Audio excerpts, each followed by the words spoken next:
Is it possible to buy property using other people's money? And if so, how do you get it so that everybody actually wins? I bought this house, and this house, and many more using other people's money. And I turned profits on every single one of them. And my investors who lent me the money for those deals keep coming back to me and are eager to give me more and more cash. So how did I actually convince these investors to part with their hard-earned cash? Well, funnily enough, I didn't twist their arm into it. They actually decided to invest because we gave them a fantastic offer on their money. So in the next few minutes, I'm going to unpack the secret sauce on how you actually structure a deal with an investor, somebody who has the capital available, and how you can structure it in a way where they can invest their capital into your property deals, enabling you to buy property. I'm also going to unpack both the pros and the cons to these different structures from both your perspective as maybe a borrower or even a lender's perspective as well. Oh, and if you stay to the end, I'm going to unpack as well exactly how much money I give my investors, how much I pay them, how that's structured, and also share a few top tips, some pitfalls as well that people might sometimes forget when structuring a deal with an investor. Now, the first property deal that I ever did was actually using one of these fundraising examples, and it was a property that we ended up purchasing, renovating, and selling for a profit. It was a flip deal. What ended up happening was I purchased the property and my friend ended up funding and managing the refurb. I watched the whole process, learned the whole process from start to finish of how to renovate a property, and we sold it and made a profit. We split the money down the middle. Now, what we did there was what's commonly known as a joint venture. Now, with joint ventures, essentially you're talking about equity partnership, someone who puts in money and typically someone who puts in time, effort. You go into a deal, you do the deal together, and you then split the profit. Maybe it's 50-50, for example. But here are some of the pros and cons from both a borrower and a lender's perspective when it comes to doing joint ventures. From a borrower's perspective, some of the pros are you can take more of a long-term view. It's more of a long-term partnership. So assuming that your partnership and your relationship with that individual is healthy, then that is definitely a pro. It's something that you can continually work with somebody on. So let's say you do one project together, it goes really well, you want to do another project, or you could plan out how you could build a portfolio together. It's more of creating a business together and forming a long-term partnership as opposed to getting in and out of one deal and parting ways. Typically as well, you can have access to more capital. For me, this is just typically how I structure things with my investors. If somebody has more than £250,000 and they want to invest with me, then I'll be open to a conversation about an equity stake in the deal. This is because for me, it's just not worth giving up so much equity for somebody who isn't bringing more than £250,000 to the table. You might be different. You might think £100,000 is worth going 50-50 on, or having an equity split in it. But for me, a pro to doing a joint venture is that I will usually have access to more capital as a result of entering into that joint venture partnership. The investor's willing to part with more money in exchange for a higher potential uplift in their return. One of the cons to joint ventures as well from a borrower's perspective is that it's quite a complex setup. It's not as straightforward as other options. And what I mean by this is if you want to set up a joint venture and start a joint venture with somebody, you typically will need to set up a company. This means you'll start an SPV, a special purpose vehicle, a company set up specifically for building a portfolio together or doing a or multiple deals together. That obviously takes its time. You need to organize the share structure in that and make sure that that's done properly. The cost to get all of this set up is a lot higher. You have to sort out accounts. You have to do a lot more setup to get a joint venture over the line. It's also a lot slower. So if you've got a deal that needs to get over the line quick, a joint venture is typically pretty difficult to get involved with or bring somebody on board for. Now, from an investor's perspective, I'd say one of the biggest pros is that long-term partnership, because if you're going to be investing your capital into a deal, you don't want to have to worry about finding a different person to partner with every time. If you've got one person who you know, like, and trust, who you've got that relationship with, a joint venture is a really good way of growing your portfolio. You obviously have the ability to get ownership in the portfolio. That is a massive part of why a lot of investors want to do joint ventures. They want to get equity in the deal. They want to have ownership of the deals that are being done. The other pro, and it kind of comes back to what I was saying just now, is there is potential for a higher return on their money. So if somebody was to invest £250,000 into one of our projects, they would have the potential to earn a lot more money. Now, moving on to the cons of how this works for investors is that whilst there is a higher reward for how much money you could make, there is also a higher risk attached to that. If you're in it for equity, then that means that if you're in it for the wins, you've got to be in it for the losses. So if you lose money as a project, as a deal, then you have to be willing to deal with that. This whole thing is that you're forming a partnership with somebody, you're getting involved in the deal, and you're invested in the deal and the person and the partnership. And so where there's potential upside, there is also potential downside. Now, after I did that very first deal where I partnered with my friend, we bought a property, renovated it, sold it, I was really excited and happy with how it went. So I started actually raising finance from other investors, and I structured it differently. Rather than doing a split on the equity, I gave them a fixed return on their investment. And this is one of my favorite ways to structure a deal, because I think it works best for both the investor and for the person who is raising the money. If somebody was to give you £100,000 and you were to give them 10% return on their money after 12 months, you could then take that £100,000 into your business. You can go and do deals, as many as you can, that 12 months.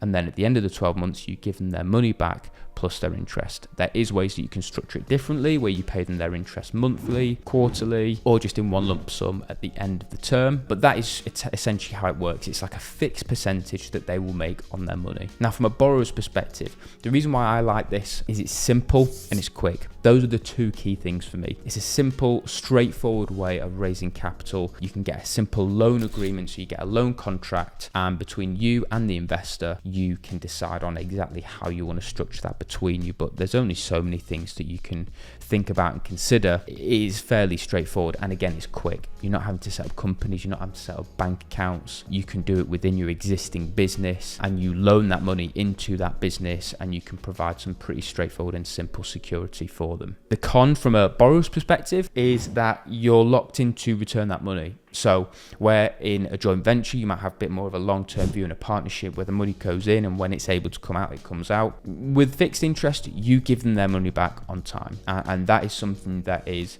it's not really a con if you manage it well, but it's a con if you don't structure things properly, and if you're not doing the sorts of deals that lend itself to returning someone's investment back. Because if I borrowed £100,000 from somebody, I owed them £10,000 of interest, I owe them £110,000. In 12 months, I have to have access to that liquid cash. There is a time period where you need to go away, do your deals, make your money, and then be able to return that cash to them. Now, from the investor's perspective, this is why I personally think it's such a good route to go down as an investor. And if people have investment opportunities for me, I will always explore it on a fixed percent rate, because as long as you put certain things in place, it's a pretty secure model and low risk way of investing. The reason why it's low risk is you can have multiple levels of security. So you've got a charge on the property, you could have a restriction on the property, which a charge is like what a bank would get on a property, where if payments weren't made to the mortgage lender, then the mortgage lender can repossess the property and sell it and get their money back. In the same way, if you buy a property with somebody's money, you give them a charge on the property, you stop paying the investor back, the investor can then take that property off of you. So for the investor, it works really well from a security point of view. Restrictions are also possible, where you can restrict what the individual does, what the borrower does with that money or with that property once the property's been purchased. You can provide personal guarantees, so that the borrower who takes the money from the investor is personally liable. It's not ring fenced by a company, a limited company. The reason we do all of this is more worst case scenario. If somebody was to run off with your money, you want to make sure that that money is secure. And what I love about loan contracts is that you can really simply agree at different varied levels of security. The other pro is that it's completely hands off. You know, we sit down, we have a meeting, we chat about the investment opportunity, we get the loan contract sorted, they sign it, and then they transfer the money. And then every year or every quarter or every month, they get money dropped into their bank account, and they don't have to do anything. So essentially what I often say is, for the sake of a bank transfer and not having access to capital for a certain amount of time, you're making money. It's a really good way of being completely hands off with a really good quality investment. The other thing is that your entry level is a bit lower. As I said, with joint ventures, for me personally, I would take on £250,000 and entertain a conversation with somebody about a joint venture. If somebody has 30, 40, £50,000, then I would entertain the conversation around loaning money for a fixed rate. So the barrier to entry is much lower because people are more interested in taking on smaller amounts of money in exchange for a fixed percentage. Now the cons, I suppose, are that you don't have ownership of the property. You won't own the deal that's getting done. A lot of people don't really care about that. They just want to make their money make money. So that makes sense. But yeah, for some people, if they want ownership, then you don't get ownership when you don't do a joint venture, if you just do a fixed percent return. And obviously there is potential for you to earn more money with that money if you were to go out and do the deals yourself. But obviously the trade-off, which is why most people explore the idea of fixed returns anyway, is that they don't have the time, they haven't got the knowledge, the experience, and they just don't want the hassle to go out and do the deals themselves. And the other thing, actually, if I was to kind of come back to the pros for a second, when I was talking about with a joint venture, if you're in it for the ups, you're in it for the downs. If you're in it for the wins, you're in it for the losses. When it comes to a loan contract, if you're loading money in, that person owes you that money back plus your interest. If a deal goes well, then you get your money back. If a deal doesn't go well, you get your money back. And one of the simplest ways and the safest ways to invest, in my opinion, is to do it through a fixed return loan with an individual who's doing property deals. So I hope that's helpful. Now I'm going to jump into a few tips for you and things to just consider if you are either going to be lending money or if you're going to be borrowing money. The first one is make sure that you set your expectations correctly at the beginning. I think what a lot of people do is they end up over-promising because they want to get money on board and then under delivering on what they're able to actually achieve. And so to sit down and have a really realistic and honest conversation about, as a borrower, how much you can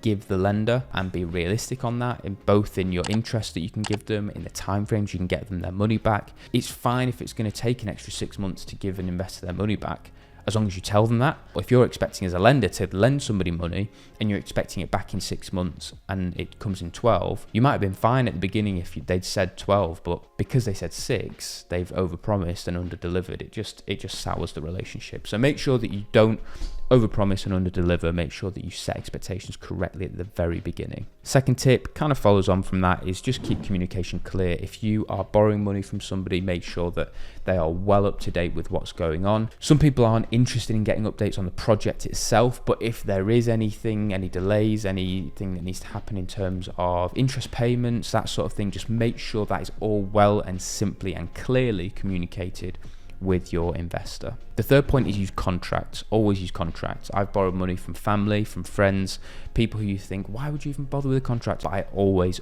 use a contract. I would never not use a contract. I think it's really important that whether it's somebody you know or whether it's somebody that you don't know that well, that you just follow the right rules. And for me, a contract and all of this stuff around like security that I've been talking about, it's not about saying I don't trust you and therefore we need to have a contract. It's about saying this is going to outline what you do and what I do. It's going to outline what you're responsible for and what I'm responsible for. It's going to outline how you're going to get paid, when you're going to get paid, so that if in a year's time one of you believes that you were providing them with a 10% return on the money, one of you thought that you were going to get 12%, the discrepancy is just not worth the argument. Just get it all written down, get it in a contract. Again, it kind of comes back to that clear communication. As part of that, use a contract. The fourth thing is consider your exit strategies. As the borrower, this is absolutely essential. If you are going to be returning somebody their cash plus interest, you need to be able to refinance or sell the property or generate the money from somewhere else to make sure that that investor gets their money back. And so it's very important that you make sure at the very beginning, before you even get into the deal, what your exit strategy is, and also what's your backup exit strategy. If you plan on selling it and you can't sell it, can you refinance it? Is that a possibility? You've got to make sure that you know what your exit strategy is in order to pay back your investor. And the last thing that I wanted to mention was just around those loan agreements or loan contracts. I have a few things to be thinking about. One is, what percentage are you gonna pay them? You know, we pay our investors anywhere from 5 to 12% in that sort of range, depending on a number of things. And this is stuff that you want to be including in your loan contracts. What's their security? What's their interest? How much money they're going to be lending you? How long for? What's the loan period? What's the loan term? What is the speed of access? How quickly can the person who's borrowing the money get access to the money? You know, if the lender wants to call in the loan early, how they're going to do that.